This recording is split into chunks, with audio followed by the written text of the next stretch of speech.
Hi everyone, this is Jonathan from MTG Modern Ad Nauseam, and welcome to the beginning of this league number 2. So let's start with the deck tech, and just for transparency, I'm just letting you know that I'm recording this video, but I've already played game 1, 2, and 3 of the league number 2. So I won't give any spoilers or anything, but just to let you know that I might not just do the thing in order. I don't think it matters at all, but I just wanted to be transparent on that. So deck tech, this deck tech video is going to be very short, simply because I have decided that for our second league, we are going to register the exact same 75 as we registered for the league number 1.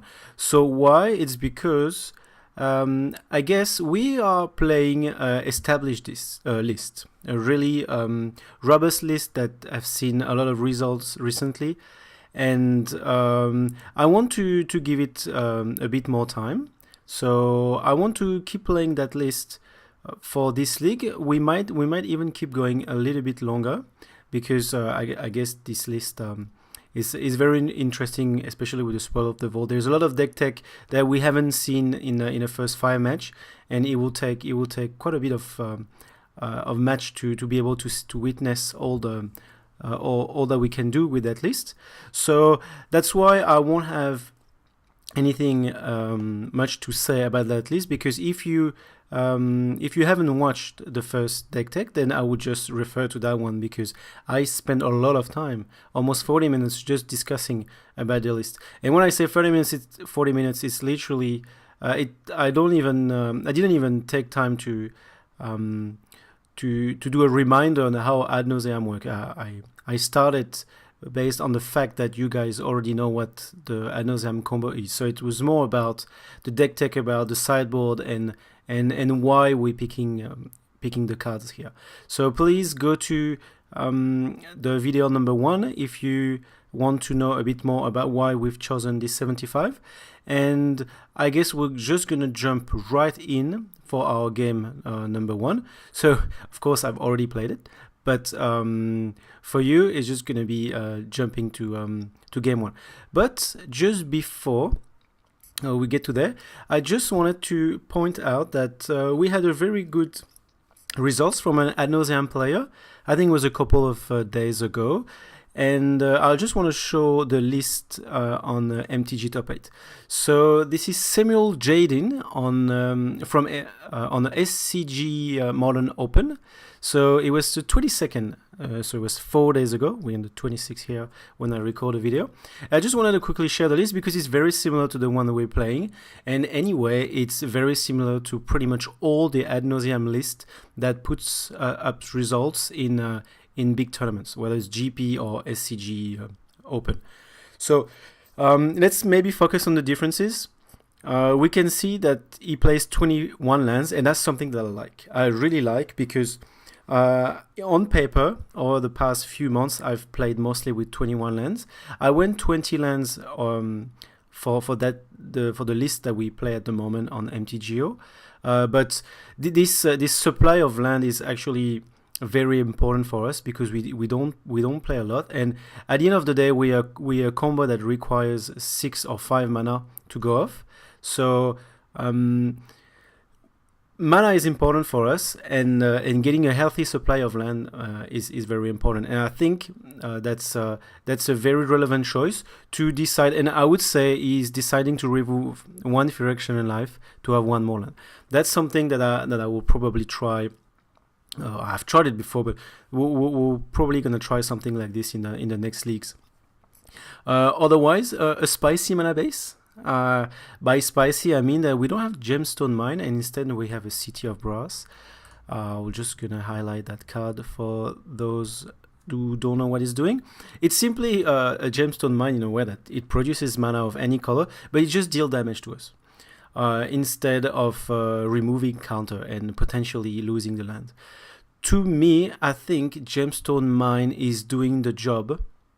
Of course, I have. I can think about a few cases where I had to sack my Gemstone Mine, or I had to hold off casting spell because I needed my last counter, my Gemstone Mine. things like that.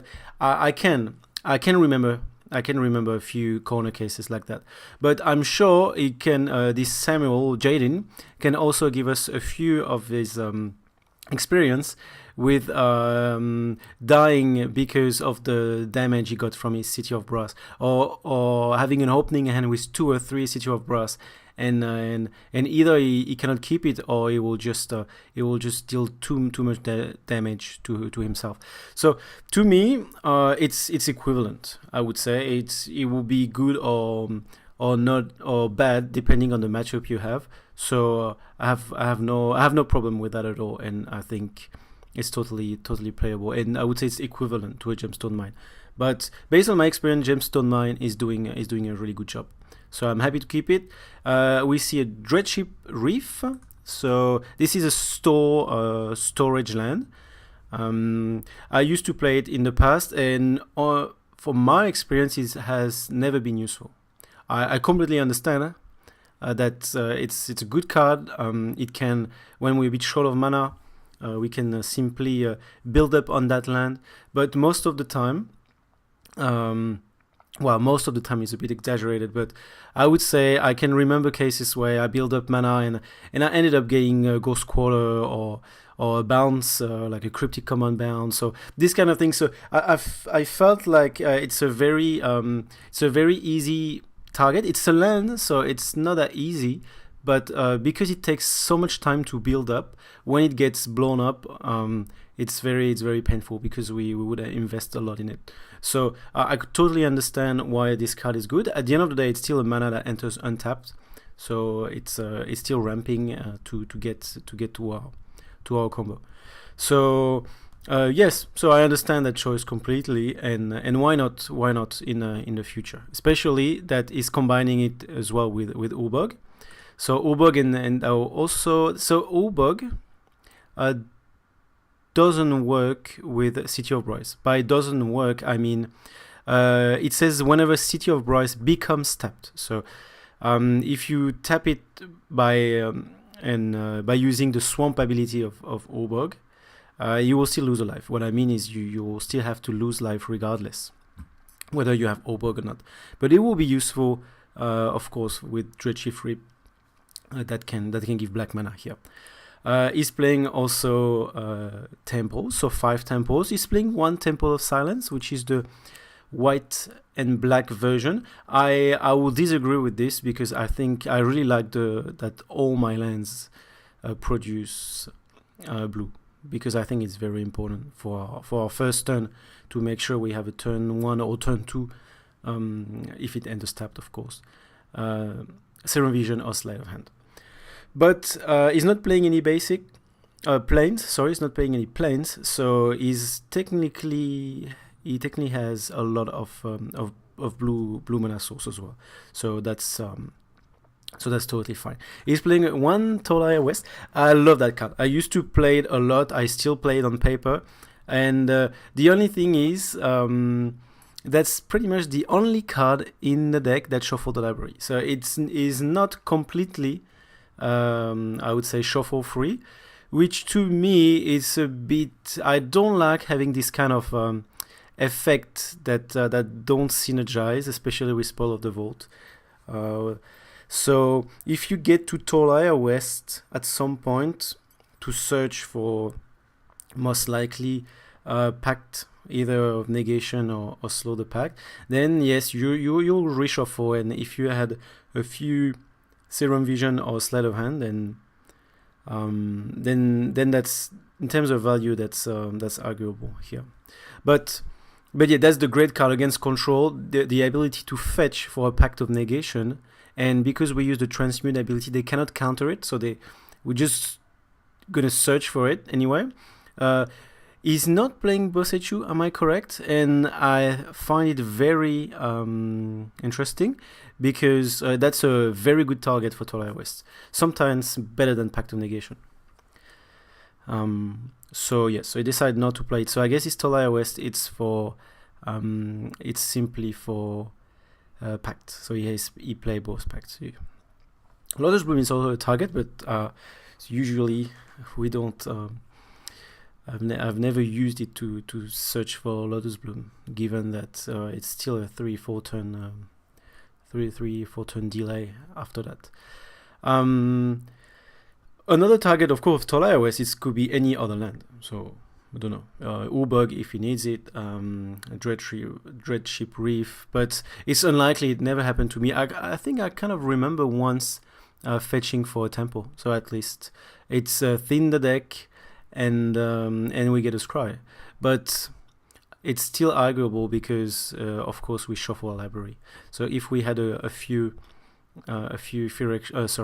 sleight of hand or Serum Vision, we'd rather not do that.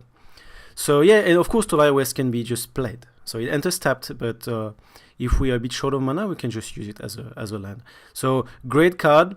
It doesn't synergize very well with all our cantrip and Spell of the Vault. And playing Talia West while we're playing temples as well, it's a little bit contradictory, but it's still great. It's still great. It will still win you games against control, especially to fetch for this Pact of Negation. Let's move to the sideboard because all the rest is pretty much the same. To the sideboard, we have Fallen of Sanctity 1 Pact of Negation. I'm very happy to see that.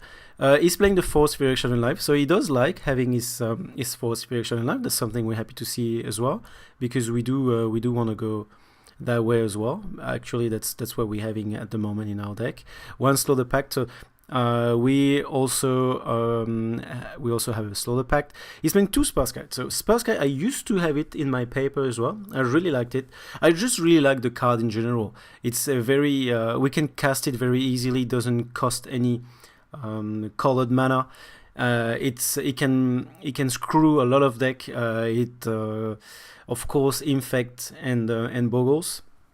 Knowing that Infect it's one of their worst matchup. It's important. Very good against Burn, of course. Even though we don't really need it against Burn, because we already have a good matchup. But it will still increase the matchup here. And even against aggro, having a Spellskite to block, knowing that the thing is, we know that our opponent is gonna remove the creature removal, but they will have artifact removal. So Spellskite is also likely to be a target, and that's also something that I don't really like against Burn. Is it gives them a target sometimes for their Destructive Revelry. So sometimes we just lose because of this artifact or this Spellskite in that case. So because that give them a target. So yeah, Spellskite is great. I'll totally understand it. I ended up removing it because of my local meta that doesn't play a lot of aggro. I haven't seen any Infect, so it wasn't really useful for me. But the card is great. I think the card is great in pretty much any deck anyway. It's so much value for 2 mana, for 2 colorless mana. 2 Thoughtseize, we're happy about that. We have the exact same number in our sideboard. Yeah, I think Thoughtseize just deals with pretty much everything. So it's important to have a few copies when we play against deck that play cards that really hate us. Slow the Game or Blood Moon. Sometimes that's our only chance to compete with those kind of decks. And then if I go a little bit up, 3 Hercules Recall, that's pretty obvious. So he wants to beat Affinity. He also have an out against the Lantern Control, for example. I think Lantern Control is getting a little bit more popular because the latest card that has been printed in Kaladesh, a few interact nicely with the deck. The fast land as well can be used, so it might gain a bit of popularity, which is definitely not good for us because it's a very bad matchup. But Hercules Recall is doing a good job against it. To me, I've never played Hercules Recall because I don't like the fact that it's quite narrow, and he's playing 3 of them. But it can be also useful to bounce the Callisto of the Void. So Callisto of the Void is an artifact, so we can use it for that. I don't know if there are any other things that I'm missing with Hercules Recall because I haven't really put much thought into it. But yes, it does. Of course, any artifact that's hating us, it will bounce it. Callisto to me is the most important. Pithing Needle is not really important because we have Lab Maniac. Spellskite the same, not really important because we still have Lab Maniac. So yes, I really see it for Calice of the Void, which is a good card against us, so it's relevant. And the last one is Esper Charm. So to me, of course, I think it's good value. This 3 mana for discard, draw, or destroy target enchantment. But I think there is better. There is better here. I would say I would rather play a Painful Truth for the draw 3 cards, lose 3 life potentially, because anyway, that's what would happen if we cast it with this mana here. We draw 3 cards and lose 3 life. Destroy target enchantment. Yes, that can help. Example, Stony Silence. There's plenty of enchantment that can interact with us. So yes, but 3 mana for it. I would definitely we have cheap way to destroy enchantment. We can use Dissension and even Wear and Tear. So and draw 2 cards. To me, drawing cards is not that important ad nauseam. It's of course important, but to me, Scry effect are very good in that deck. We do not win by card advantage. We win by getting the right cards. So I would draw 3 cards for 3 mana. I think it's it's I don't see why we would want to play that card here that much, and I don't really know why we would want our opponents to discard 2 cards. I might miss something here. Please let me know if I'm missing something. I completely understand that the card is a good card.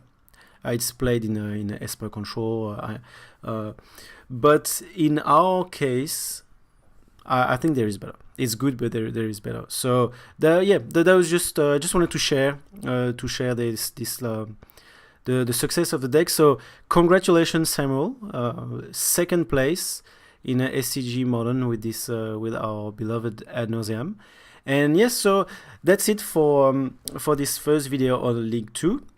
Nothing much about our deck, because like I mentioned, we can just refer to the first video to see a detailed deck tech on the deck. And see you soon in first match of League number 2. Thank you.